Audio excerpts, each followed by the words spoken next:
जिस दिन हिंदुस्तान के लोग शांति भूल जाएंगे ना, उस दिन समझ जाइएगा प्रलय आने वाला है यहाँ पर।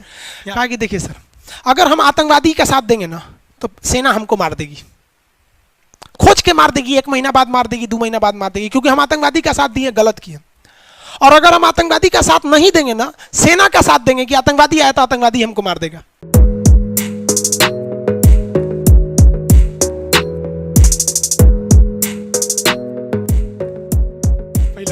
अरे यार मन मतलब अजीब सा बन गया यार कि कोने दीवार में अपना माथा लड़ाए, हद है ससुरा कहीं का। अरे तरीका, अब बताओ भाई, कोई वैश्या उठ के कहे कि हम सती सावित्री है, मेरा अग्नि परीक्षा ले लो। अरे तरीका, पूरी दुनिया में ससुरा आतंकवाद फैलाया, हमसे कह रहा है खान साहब आप इंडिया को नहीं जानते, बहुत आतंकवाद फैलाया। अरे भाई साहब पगला, मिल जाता ना उसको, बता रहे हैं कसम से ना, दांते काट के मार डालते हो हम। तो देखो, शांति के लिए पूरी अंतर्राष्ट्रीय शांति रखना है। हम लोग हमेशा अंतर्राष्ट्रीय शांति करते हैं, क्योंकि 1971 में जो हम वीडियो बनाए हैं, अगर हम लोग आज चाहें तो पाकिस्तान को कचर के हिल जाएंगे लोग, ईरान ऐसे पैदल चलेंगे लोग, पद यात्रा हिल जाएंगे लोग पाकिस्तान।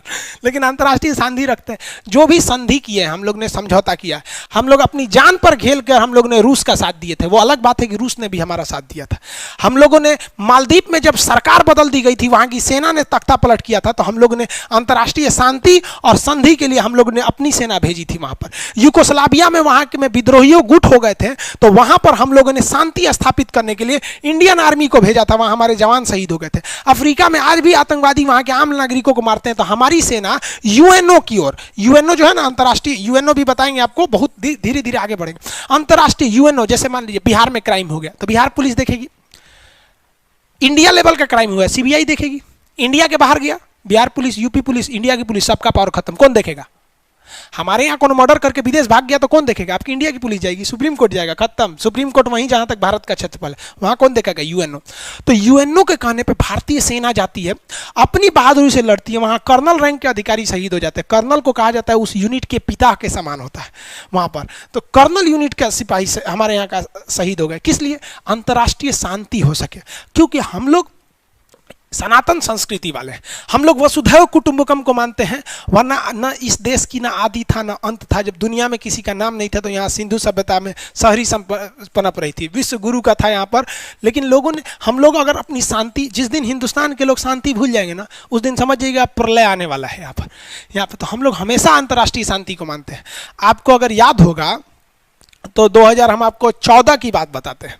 2014 में पाकिस्तान ने हमारे 2 सैनिकों का सर काट लिया था। इसके बावजूद पाकिस्तान के जो विदेश मंत्री थे, प्रधानमंत्री नवाज शरीफ थे उस समय शायद, वो ख्वाजा मोइनुद्दीन चिश्ती का दरगाह में जियारत करने आए थे। हम लोगों ने अपनी सेना से सुरक्षा देकर उन्हें भेजा था कि भाई हम लोग जानते हैं कि तुम जानवर हो और हम इंसान हैं, कभी भी हम लोग बराबरी नहीं कर सकते हैं यार, तुम्हारी कभी भी नहीं कर सकते हैं, कभी हो ही नहीं सकता। हम लोग इंसान हैं, क्योंकि हमें दूसरे का रिस्पेक्ट करना जानते हैं। हम इतना रिस्पेक्ट करना जानते हैं कि जिसकी भाभी का हत्या अपहरण करके रावण ले गया, वो रावण से शिक्षा लेने के लिए, जो खुद मर्यादा पुरुषोत्तम के राम की जो भाई थे लक्ष्मण जी, वो पैताने बैठे थे कि हमें शिक्षा चाहिए। ये होता है वहां पर रेस्पेक्ट। तो हमारे यहाँ लिखा है कि भैया हमें क्या करना है? रेस्पेक्ट करना है। हम लोग कभी रेस्पेक्ट, आप अगर पहले देखिएगा ना, आज हमारा समाज जो है ना, हिंदुस्तान की संस्कृति धीरे धीरे धूमिल हो रही है। पहले शास्त्रार्थ होते थे, पहले जैन धर्म, बौद्ध धर्म, हिंदू धर्म में विवाद हो जाता था तो दोनों के धर्मगुरु आमने सामने बैठ के डिबेट करते थे, और बहुत तमीज से डिबेट करते थे। वो उसको कहते थे प्रणाम आचार्य, आपने ऐसा कहा, आप हम क्या कहेंगे? आप कोई भी पुराना सीरियल उठा के देखिए, कितने तमीज से डिबेट होता है। और साला आज का डिबेट देखिए, न्यूज चैनल पे एगो मौलाना को उठा लेगा, एगो उनसे कोनो को उठा के लेके चल जाएगा, मंत्री उंत्री को, दोनों को लड़ा देगा। लो साला हमारा तो, हमको तो फायदा हो रहा है यहाँ पर। तो हम लोग संस्कृति को भूलते जा रहे हैं। और आप लोगों को भी कहते हैं कि आप अपने जीवन में इतना मिठास लाइए ना, कि अगर आपके सर पे कोई बंदूक भी रख दिया है तो आपकी जुबान की मिठास देखकर वो बंदूक हटा दे कि यार हम किसे मारने जा रहे हैं। प्रेम से रखिए आप किसी चीज़ को, आप प्रेम से आप हर चीज़ जीत सकते हैं। जैसे मान लीजिए कल मेरा क्लास डिस्टर्ब हो गया था, गलती तो मेरी थी ना जी, आपकी तो कोई गलती नहीं, आप तो पेमेंट दिए हैं, सब कुछ दिए हैं। कई लड़का हमको कर रहा है, सर जी चलिए नहीं रहा है, ये हो गया। देखिए कई लड़के रेस्पेक्ट से भी बोल रहे थे। हम आए आपसे क्या बोलें कि भाई बाबू लोग थोड़ा सा डिस्टर्ब हो गया था, तो आप लोगों ने माना कि नहीं सर से डिस्टर्ब हो गया, लेकिन हम अपना अनुच्छेद 51 भूल के रेस्पेक्ट भूल जाएंगे। हम कहें क्या कर लेगा रे, एक दिन डिस्टर्ब हो गया तो क्या हो गया, आपको अच्छा लगेगा? कर तो आप कुछ भी नहीं सकते हैं, अरे खूब से खूब करेंगे, क्लास नहीं करेंगे, यही ना, लेकिन रेस्पेक्ट खत्म हो जाएगा मेरे लिए। तो याद रखिएगा, जीवन में पैसा, इज्जत, सबसे बड़ा चीज होता है रेस्पेक्ट। जब आपसे कोई दिल से रिस्पेक्ट करना छोड़ देता है ना, तो समझिए कि आप एक पत्थर के समान है, और वह पत्थर जिसे लोग पैर से मारते हैं ना कि पूजा करते हैं। समझ में आया कि नहीं आ गया? किसी को कोई दिक्कत नहीं? आगे बढ़े तो याद रखिए बाबू, रिस्पेक्ट सबका कीजिएगा, अपने से बड़ा या छोटा सबको कीजिएगा रिस्पेक्ट। तो इसी में कहा गया है कि विदेश वालों को रेस्पेक्ट करना है। समझ में आएगी नहीं आएगा? चीन के राष्ट्रपति आते हैं तो तिब्बत के लोग उन्हें काला झंडा दिखाते हैं।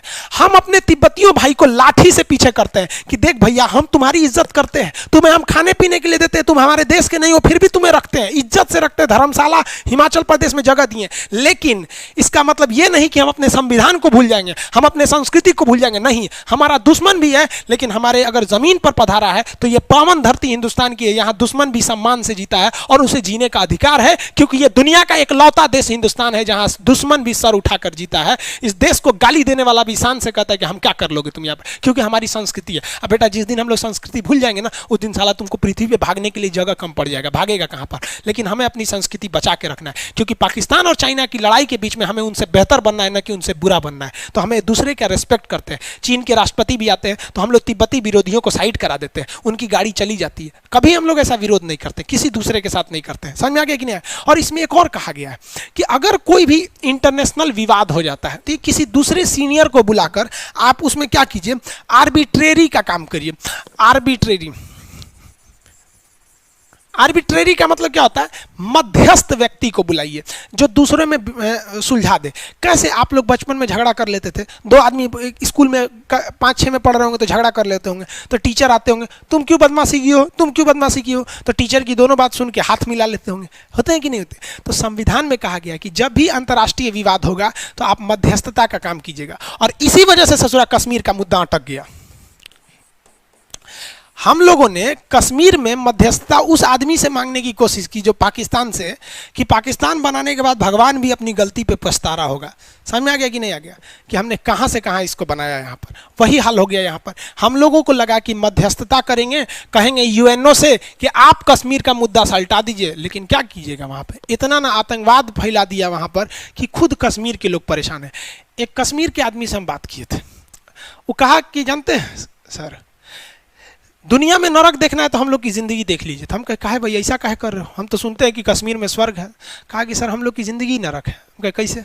कहा कि देखिए सर, अगर हम आतंकवादी का साथ देंगे ना तो सेना हमको मार देगी, खोज के मार देगी, 1 महीना बाद मार देगी, 2 महीना बाद मार देगी, क्योंकि हम आतंकवादी का साथ दिए, गलत किए। और अगर हम आतंकवादी का साथ नहीं देंगे ना, सेना का साथ देंगे कि आतंकवादी आया तो आतंकवादी हमको मार देगा। खान साहब आप बताइए हम क्या करेंगे? ये बात हकीकत है।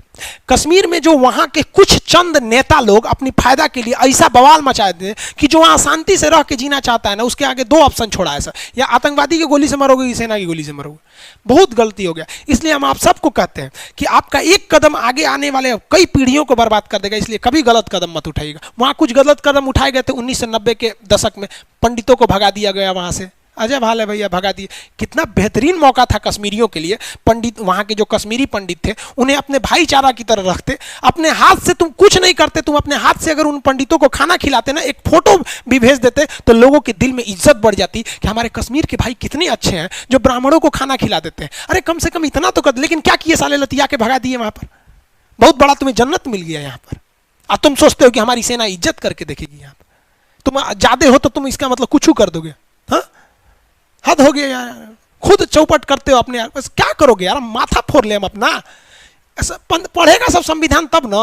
हाँ, आप खुद सोचो भाई, अगर आपके पास 10 वीडियो ऐसा आ जाए कि कोई कश्मीरी पंडित है, उसे कोई कश्मीर का आदमी है, वो उसे खाना खिला रहा है, अपने घर में रह रहा है, उसे बचा के ला रहा है किसी आतंकवादी से, आपकी इज्जत बढ़ेगी कि नहीं बढ़ेगी? आप कभी कश्मीरी को गाली दे पाएंगे? नहीं दे पाएंगे। लेकिन बेचारे सबको क्या कीजिएगा? ऐसा नहीं कि वहां सब गलत है। हम आपको बताएं ना, कुछ पीड़ित किस तरह 30-40% है जो बहुत गलत है, लेकिन कुछ ऐसे पीड़ित है। लेकिन क्या कीजिएगा आप? हम समझाने जाएंगे हम बेजा उड़ा देगा। आपको लगता है वहां के लोगों ने बहुत बड़ी गलती किया? आप बताइए, सिख लोगों को देखा है? सिखों के 2-2 गुरु को मुगलों ने मार दिया। अर्जुन देव को, तेग बहादुर को मार दिया कि नहीं मार दिया? इन लोगों ने ऐसे मार दिया यहाँ पर इन लोगों ने। लेकिन उन्हीं सिखों ने शाहीन बाग में जब महिलाएं बैठी थी ना तो उन्हें खाना पहुंचाया था। ये होती है यार इंसानियत। हम समझाएंगे तो दूसरे बात होता है, इमोशनल हो जाता है आदमी समझाने वक्त। इसलिए कहा जाता है कि जब भी कोई विवाद हो तो आप किसी आर्बिट्रेरी यानी जो मध्यस्थ व्यक्ति है उससे सुलझा लीजिए। अगर मध्यस्थ को नहीं लाएंगे तो विवाद हो जाएगा। जैसे तलाक का मामला, पति पत्नी में झगड़ा हुआ, वो एकरा बोली ये एकरा बोली, मने मन पत्नी सोच रही है एकरा से अच्छा तो पहल के बॉयफ्रेंड था, पति सोच रहा है कि ससुरा 3 गो गर्लफ्रेंड थी, तीनों अच्छा थी, हई कैसे चौपट मिल गई। ये दोनों आपस में मने मन बोल रहा है, दूसरे को क्या बोलेगा सब, हमको तो इस सबसे मतलब ही नहीं था, अपने में लड़ जाएगा सब। अब किसी मध्यस्थ को नहीं लाएगा सब, तलाक हो जाएगा। समझ आ रहा है नहीं आ रहा है? समझता है सब।